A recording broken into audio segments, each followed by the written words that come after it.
Guys, स्वागत है आपका अपने यूट्यूब चैनल स्टडी विद अमन कुल में। तो हम मोस्ट इम्पॉर्टेंट क्वेश्चंस कर रहे थे, तो हम आज की वीडियो में भी वही कंटिन्यू करेंगे।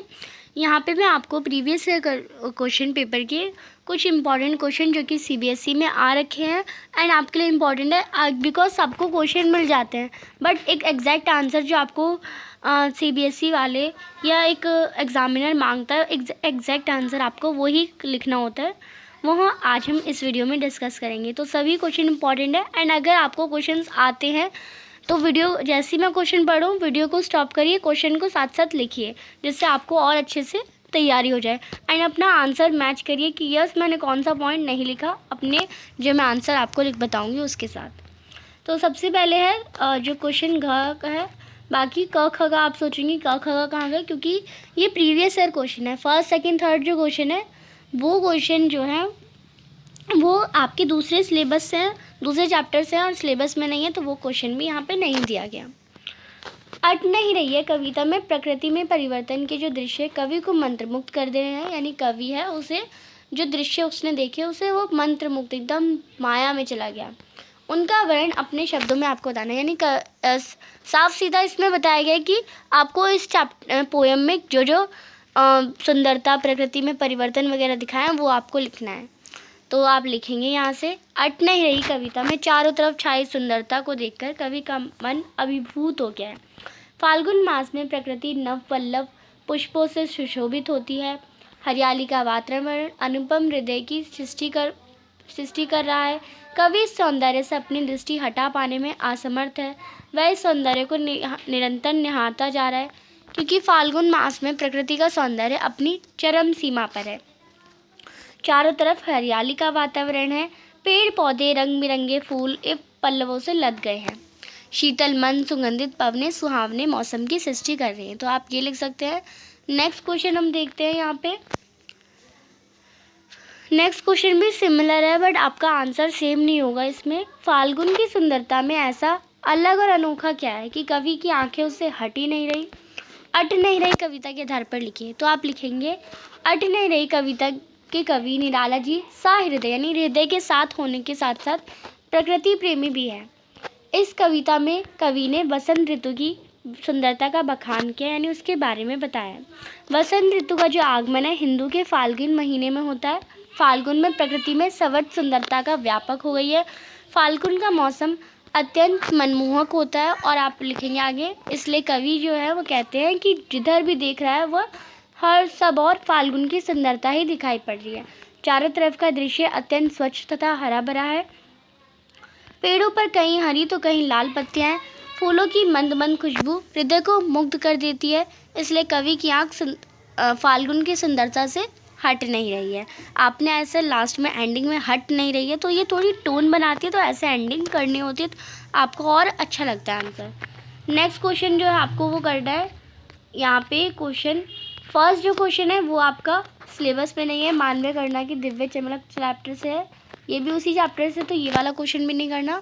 थर्ड हमें करना है, नवाब साहब ने खीरा खाने का जो कारण बताया क्या वह सही था, लखनवी अंदाज पाठ के आधार पर लिखिए। तो आप यहाँ से लिखेंगे आंसर, लखनवी अंदाज व्यंग पाठ में व्यंग है, ये आपको पता है। पाठ में नवाब साहब ने बहुत ही यत्न से खीरा काटा, उस पर नमक मिर्च बुरका और अत्यंत सूंघकर ही खिड़की से बाहर फेंक दिया। अपने नवाबी अंदाज को बरकरार रखने के लिए उन्होंने ऐसा किया। उनके अनुसार नवाबी अंदाज में खीरे को इसी तरह खाया जाता है, परंतु वास्तव में किसी अन्य व्यक्ति के सम्मुख खीरे जैसी मामूली सी चीज़ को खाना उनके नवाबी सम्मान को ठेस पहुंचाने जैसा था। यानी अगर वो किसी नॉर्मल या इंसान के सामने खीरा खाएंगे तो उनकी जो नवाबी आदत है, वो नवाबी सम्मान है, वो घट जाएगा उनके ख्याल से। उनका ऐसा करना उनके अहंकारी स्वभाव और आडंबर दिखावे का परिचायक है। ऐसा किया जाना सर्वथा अनुचित है। नेक्स्ट क्वेश्चन जो है वो दे रखा है, लेखक की तुलना में नवाब साहब अधिक शिष्ट और सभ्य थे। लखनवी अंदाज पाठ के आधार पर लिखिए। सभ्य यानी पैसों वाला। तो आप लिखेंगे, लखनवी अंदाज व्यंग पाठ में लेखक ने नवाब साहब की वास्तविकता को अनदेखा करके बनावटी जीवन जीने के विचार पर कटाक्ष करते हुए उन्हें सभ्य और शिष्ट कहा है। वास्तव में तो नवाब साहब सिर्फ दिखावप्रे और वह नकली मनुष्य हैं।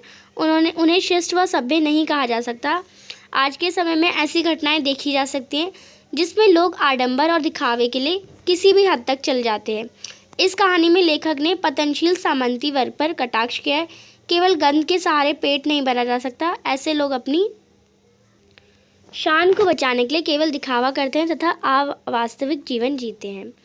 दूसरा प्रश्न जो है वो उसमें आपको 25 से 30 शब्दों में हर क्वेश्चन आपका 2 मार्क्स का है। उत्साह कविता के काव्य सौंदर्य पर प्रकाश डालिए। तो आप यहाँ से आंसर करेंगे। इस कविता में जो है वो कवि ने बादलों को एक अर्थ में चित्रित किया है। बादलों को जहाँ एक तरफ पीड़ित प्यासे लोगों की आकांक्षा को पूरा करने वाला बताया गया, तो दूसरी तरफ बादल नई कल्पना और नए अंकुरित विध्वंस, विलप और क्रांति चेतना को संभव करने वाले। कविता में कई स्थानों पर रूपक, अनुप्रास तथा पुनरुक्ति प्रकाश अलंकार भी प्रयोग हुआ है। मुक्त छंद निराला के काव्य की विशेषता रही है, अतः इस कविता की रचना भी मुक्त छंद में ही की गई है। नेक्स्ट जो क्वेश्चन है वो है निराला यानी उत्साह पाठ से दे रहा है। उत्साह पोएम में आपको उत्साह दे रहा है। निराला जी यानी सूर्यकांत त्रिपाठी निराला ने कविता के माध्यम से सामाजिक परिवर्तन के क्या संदेश दिए हैं, तर्क संगत आपको उत्तर देना है। एंड आगे आप देखिए जो 3rd एंड 4th क्वेश्चन है वो कन्यादान से, तो आपको ये करने ही नहीं है। तो सेकंड क्वेश्चन हम आंसर करेंगे इसका। कवि ने बादल से सिर्फ रिमझिम फुहारे या बरसाने के लिए नहीं कहा, बल्कि गरजना करने के लिए भी कहा है, क्योंकि गरजना विद्रोह और क्रांति का प्रतीक है और वो लाना चाहते हैं लोगों के जीवन में कि क्रांति आए और वो कुछ नया करने की चेष्टा रखें। कवि ने बादल के गरजने के माध्यम से कविता में नूतन क्रांति का आह्वान किया, यानी उसे बुलावा दिया है।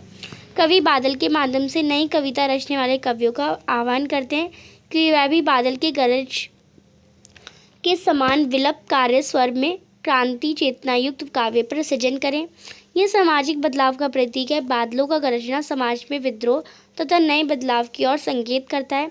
समाज को बदलने के लिए विध्वंस की आवश्यकता होती है। बादलों को बरसना इतनी विध्वंस तथा नवीनता का प्रतीक है। नेक्स्ट जो 3rd क्वेश्चन है वो आपका एक क्वेश्चन 3 मार्क का है, वो हम कर लेते हैं। पिता द्वारा भोलानाथ को खाना खिलाने के बाद भी उसकी माँ उसे खाना खिलाती थी। ये बहुत इंपॉर्टेंट क्वेश्चन है, बहुत मोस्ट इम्पॉर्टेंट क्वेश्चन है, आता ज़रूर है ये आपको लिखना है। तो पिता खाना खिला देते थे पर उसके बाद माँ भी खिलाती थी। माता का अंचल पाठ के आधार पर आपको इसका उत्तर करना है। तो आप यहाँ से करेंगे। भोलानाथ अपने पिताजी के साथ बैठकर खाना खाता था। जब उसका खाना हो चुका होता था तब माँ उसे दोबारा अपने पास बिठाकर अपने हाथों से खाना खिलाती थी, क्योंकि उन्हें लगता था कि पुरुष बच्चों को खाना जो है वो खिलाना नहीं जानते और माँ के हाथ से खाने पर ही बच्चों का पेट भरता है।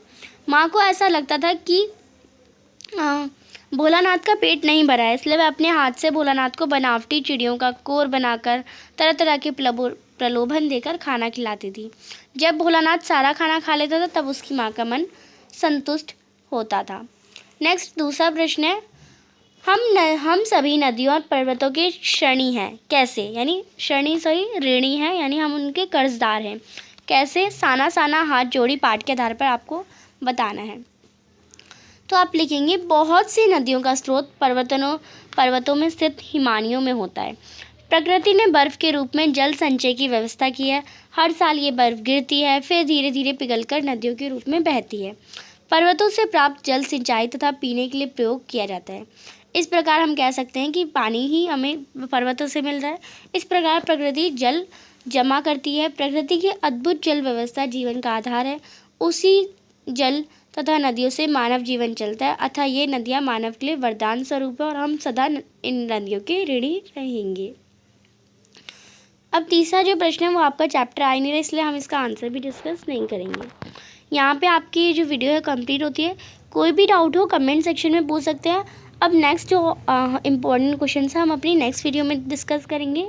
चैनल को अभी तक सब्सक्राइब नहीं किया तो प्लीज़ चैनल को सब्सक्राइब ज़रूर करें, ज़्यादा से ज़्यादा दोस्तों के साथ शेयर करें। Thanks for watching video. Bye bye guys.